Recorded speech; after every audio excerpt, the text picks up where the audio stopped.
Welcome to Notebook Video Lessons. Today, we shall discuss the chapter Human Geography, Nature and Scope. Geography is a unifying, factual and practical field of study. Every event or phenomena that has happened over time can be studied geographically. Our Earth consists of two major components. These are the physical environment and the living organisms. Physical geography studies the physical environment, whereas human geography studies the relationship between the natural environment and the human world. It also studies the various human phenomena in different parts of the world. If we notice closely, we will notice that nature and humans are closely related. These two are inseparable. It is amusing to notice that we often metaphorically describe various physical phenomena using parts of the human body.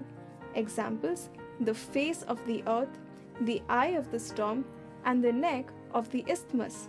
Similarly, towns, villages have been described as organisms, and state or country have been described as living organisms by geographers.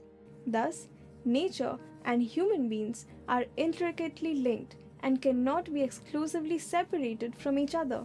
Next, we come to the understanding of human geography as it studies the relationship between the physical environment and the socio-cultural environment created by humans.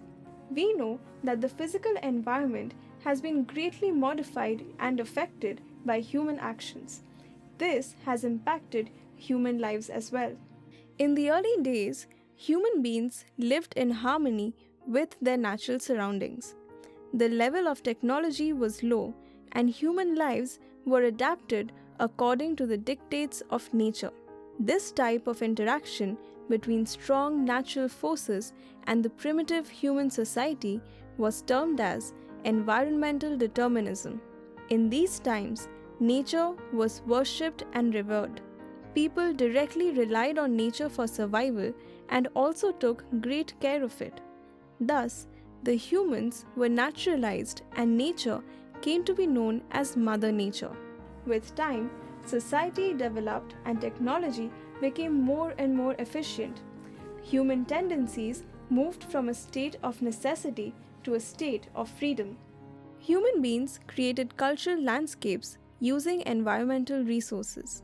Such landscapes consist of urban settlements, fields and pastures on plains and hillsides, oceanic routes and satellites in space.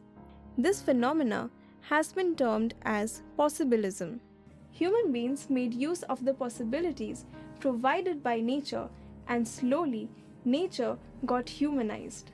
We see an example of the highly modified lifestyle in the city of Trondheim, Norway.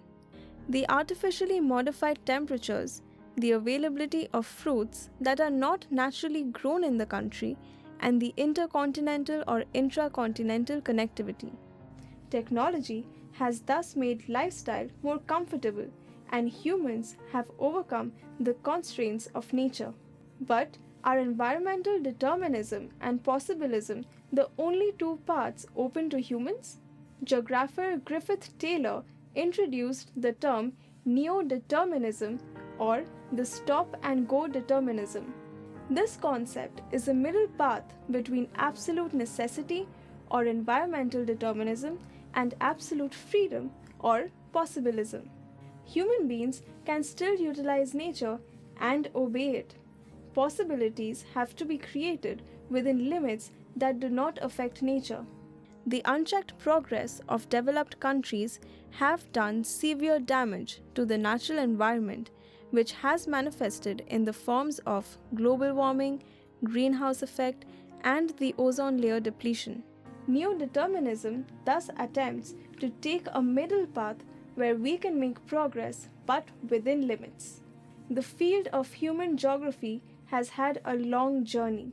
Human development has been going on since the arrival of humans on the face of Earth. Human history has undergone several phases, and with each phase, human interaction with nature has evolved. We shall now study the broad thrust of human geography as a subfield of geography. Welfare or humanistic school of thought is concerned with the various aspects of social well-being of people. Radical school of thought uses Marxian theory to explain the deprivation in society and the problems related to the development of capitalism. Behavioral school of thought studies the lived experiences of people.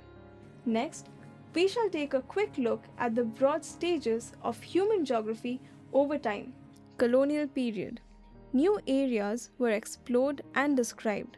There were detailed regional analysis that led to a complete understanding of a place. 1930s through the interwar period. Importance was given to the uniqueness of a region and understanding of how and why it was different from others. Late 1950s to the late 1960s, or the phase of quantitative revolution. This phase saw a leap in the progress of technology with the use of computers and statistical tools. 1970s. This period saw the emergence of humanistic, radical, and behavioral schools of thought in human geography. 1990s. Postmodernism in geography. The importance of understanding each local context in its own right was emphasized, and the applicability of universal theories was questioned. Human geography assumes an interdisciplinary nature in trying to explain the relationship of human developments and the various elements related to it. There is a close interface between several other social sciences, such as sociology, anthropology, political science, etc., to understand human elements on the Earth's surface. You shall study these in much details in your later chapters. We have come to the end of today's discussion. We hope this quick session helps you to understand the chapter better. See you soon. Goodbye.